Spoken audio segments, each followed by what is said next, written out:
चोरी के केसेस हैं, अटेम्प्ट टू मर्डर के केसेस हैं, रेप केसेस हैं, वो सब पर कम ध्यान पड़ रहा है। इस पर ज़्यादा फोकस है कि भाई पकड़ो और भेजो, पकड़ो और भेजो। तो भैया इस पर स्पेशलिटी क्या है? इसको मजिस्ट्रेट के पास भी बेल इस पर ग्रांट किया जाता है। हम पीने वाले हैं, हमारे पास रिकवरी है, तो उसमें तो एक टाइम बना हुआ है। इतना केसेस पेंडिंग है, उस पर कोर्ट काम नहीं कर पा रहा ढंग से। कोर्ट पर बहुत बर्डन पड़ा हुआ है। और ये मेरा वर्जन नहीं है, honourable chief justice of India का वर्जन है। उन्होंने साफ कहा है कि भैया ये बनाया गया जो कानून है बहुत हड़बड़ में बनाया गया है। इससे वो सब स्पेशल है, लेकिन शराबबंदी को स्पेशल बनाना ये हमको समझ में नहीं आ रहा। और इसके लिए स्पेशल कोड कर करके और ये करना वो जुडिशियल सिस्टम पर एक लोड पड़ रहा है, जिसके कारण और केसेस प्रभावित। तो वो तो हो रहा ही है ना। जब यहाँ शराबबंदी का कानून है तो यहाँ लोग मानने वाले तो है नहीं। सरकार को ये बात समझ नहीं आ रही कि पीने वाले लोग तो पी ही रहे हैं। अब क्या है कि लोग बाहर से नहीं लाएंगे या कुछ भी कर रहे हैं तो अपना जहरीली शराब बना रहे हैं या कुछ भी कर रहे हैं, इस तरह का चीज़ हो रहा है। इससे इंडिया का जो वर्जन आया है बिल्कुल सही है।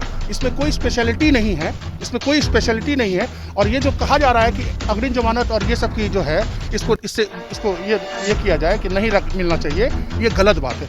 इससे भी बड़ा हीनियस शराबबंदी कानून पर सुप्रीम कोर्ट से मुख्यमंत्री नीतीश कुमार की सरकार को झटका लगा है। 40 केस जो है वो खारिज कर दिए गए थे। ऐसे में सवाल ये है कि बिहार में जो शराबबंदी है, क्या सचमुच शराबबंदी सिर्फ एक बोझ बन करके रह गई है? हमारे साथ पटना हाई कोर्ट के वकील हैं विशाल ठाकुर, हम उनसे समझते हैं कि ये जो कानून है और इसके बाद से चीफ जस्टिस जो है इस पर खारिज कर देते हैं 40 वर्डिक्ट को। क्या सचमुच कोर्ट पर बोझ बहुत ज़्यादा है शराबबंदी जैसे कानून से? शराबबंदी कानून एक्चुअली सही में कोर्ट पर एक अननेसेसरली बर्डन पड़ गया है। ये स्पेशल एक्ट का जो प्रोविज़न बनाया गया है, स्पेशल एक्ट, मेरे समझ से ये स्पेशल एक्ट के प्रोविज़न में नहीं आना चाहिए। Honourable chief justice of India हमारे रमन्ना साहब ने जो इस पर अपना बयान भी दिया था, कहा था कि ये कानून को हड़बड़ी में बनाया गया है बिना सोचे समझे, जिससे कोर्ट पर बर्डन पड़ रहा है। जुडिशरी सिस्टम में और जो केसेस हैं उस पर ध्यान नहीं दे करके इसी पर लोड पड़ रहा है। जहाँ तक इसकी स्पेशलिटी की बात है, इसमें स्पेशल कुछ बात तो नहीं। आदमी पीने में पकड़ाता है या रिकवरी होती है, तो इसमें स्पेशल नहीं, इसको मजिस्ट्रियल ट्रायल कोर्ट में देना चाहिए। स्पेशल करने के कारण स्पेशल कोर्ट रहता है, पूरा डिस्ट्रिक्ट का एक कोर्ट में बर्डन पड़ता है। उससे जुडिशरी सिस्टम प्रभावित हो रही है। काम जिस स्पीड से होना चाहिए उस स्पीड से होने, लाखों के लाख केस पेंडिंग है, लोग जा रहे हैं आ रहे हैं।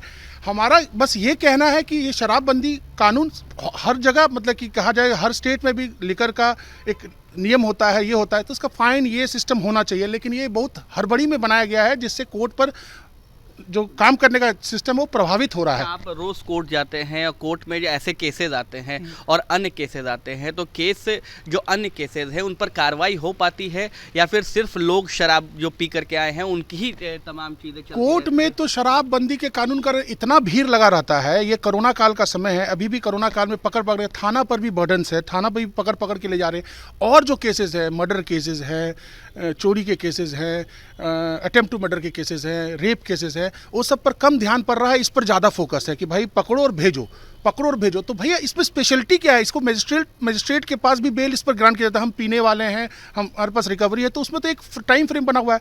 इतना केसेस पेंडिंग है, उस पर कोर्ट काम नहीं कर पा रहा ढंग से। कोर्ट पर बहुत बर्डन पड़ा हुआ है। और ये मेरा वर्जन नहीं है, honourable chief justice of India का वर्जन है। उन्होंने साफ कहा है कि भैया ये बनाया गया जो कानून है बहुत हड़बड़ में बनाया गया है। इससे कोर्ट पर हमारे जो जुडिशियल ऑफिसर इसमें इन्वॉल्व है, जिस कारण नॉर्मल काम नहीं हो पा रहा। दूसरी इंपॉर्टेंट बात इसमें यह है, अभी रिसेंटली 40 याचिका जो बिहार सरकार की खारिज हुई है, इसमें कितना सही टिप्पणी दिया है हमारे honourable chief justice of India ने, कि उनका कहना था कि भाई 600 लीटर, 700 लीटर, 1000 लीटर में जो अग्रिम जमानत दिया गया है हाईकोर्ट द्वारा, वो उसको लेके गया था कि इसमें अग्रिम जमानत का उनको लाभ नहीं मिलना चाहिए। तो हमारे honourable chief justice of India ने कितना सही, मतलब कि वर्जन कहा है, और वो सराहनीय वर्जन है कि ये एक ऐसा क्राइम तो नहीं है जो 307 और 302 से ऊपर का मामला है। 307 अटेम्प्ट टू मर्डर हो गया, रेप हो गया, 302 मर्डर हो गया। जब मर्डर में हम अग्रिम जमानत का प्रार्थना को स्वीकार करते हैं, तो ये कौन सा ऐसा चीज़ है जो आप इसकी स्पेशलिटी लेके आ रहे हैं कि इसमें नहीं देना चाहिए? तो ये एक मैसेज जा रहा है from superior court, from apex court, कि भैया ये जो हो रहा है वो सही नहीं हो रहा है। मतलब ये सुप्रीम कोर्ट भी ये बात चाहती है, जो ऊपर आला कमान है, कि ऐसे कानून को बिहार से खत्म कर देना चाहिए। ये तो मामला अभी हाईकोर्ट ने तो कंफर्म कर दिया था, अनजस्टिफाइड कर ही दिया था ये कानून को। इसकी ये सरकार लेके अपील में गए हुए हैं। ये तो मामला लंबित है, इस पर कुछ बोलना ये मेरे लिए उचित नहीं होगा, क्योंकि ये विचाराधीन है सुप्रीम कोर्ट में। इसका तो आज नहीं तो कल तो फैसला होगा। लेकिन जो मैसेज आ रहा है सुप्रीम कोर्ट से, जो honourable chief justice of India का जो मैसेज है, वो साफ क्लियर कह रहा है, this law has been made in very fast way and it should not be implemented like what has to be done. मतलब कहने का मतलब है कि ये लोड दिया जा रहा है एक तरह से, स्पेशलिटी कुछ नहीं है इसमें। स्पेशल जैसे मान लीजिए कि हम लोग SC/ST एक्ट मांगते हैं, वो स्पेशल एक्ट है।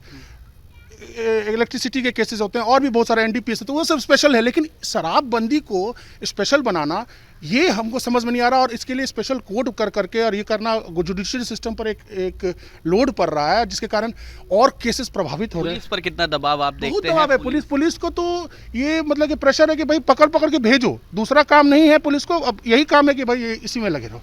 हमारा कहना है कि हर एक चीज़ का एक सिस्टम होना चाहिए, और ये हमारा नहीं वर्जन है, ये हमारे ऑनरेबल चीफ जस्टिस का वर्जन है कि जो इसको हेस्ट में बनाया गया है, ये कानून को हेस्ट में बनाया गया है, जिस कारण से जुडिशरी सिस्टम आज प्रभावित भी है। नालंदा में जो है वो शराब से जो लोगों की मौत हुई है, लगातार वो तो ऐसे सरकार आंकड़े आ रही है मौत की। वो तो हो रही है ना। जब यहाँ शराबबंदी का कानून है तो यहाँ लोग मानने वाले तो है नहीं। सरकार को ये बात समझ नहीं आ रही कि पीने वाले लोग तो पी ही रहे हैं।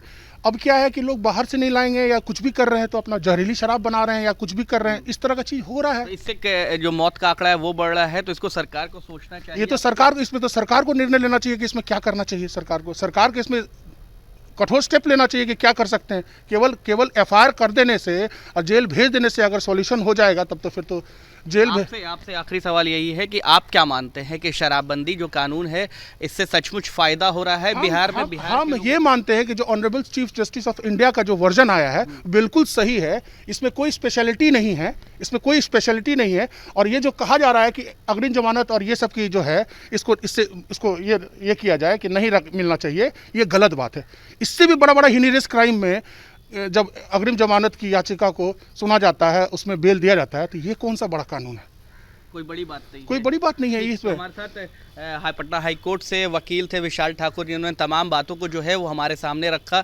और चीफ जस्टिस ऑफ इंडिया ने जो वर्डिक्ट दिया था कि 40 केस जो बिहार सरकार की तरफ से रीअपील के लिए गया था, उसको खारिज कर दिया गया। साफ तौर पर चीफ जस्टिस ने कहा था कि हड़बड़ी में लिया गया फैसला है शराबबंदी, और ऐसा ही मानते हैं पटना में जो वकील हैं। विशाल ठाकुर से हमने बात की थी, उन्होंने भी कहा कि दबाव जो है वो कोर्ट पर ज़्यादा बढ़ गया है। कोर्ट जो है वो और काम नहीं कर पा रहा है, सिर्फ शराबबंदी के मामले में ही कोर्ट जो है वो फंसा हुआ है। ऐसे ही तमाम खबरों के लिए आप बने रहे हेडलाइंस PR के साथ।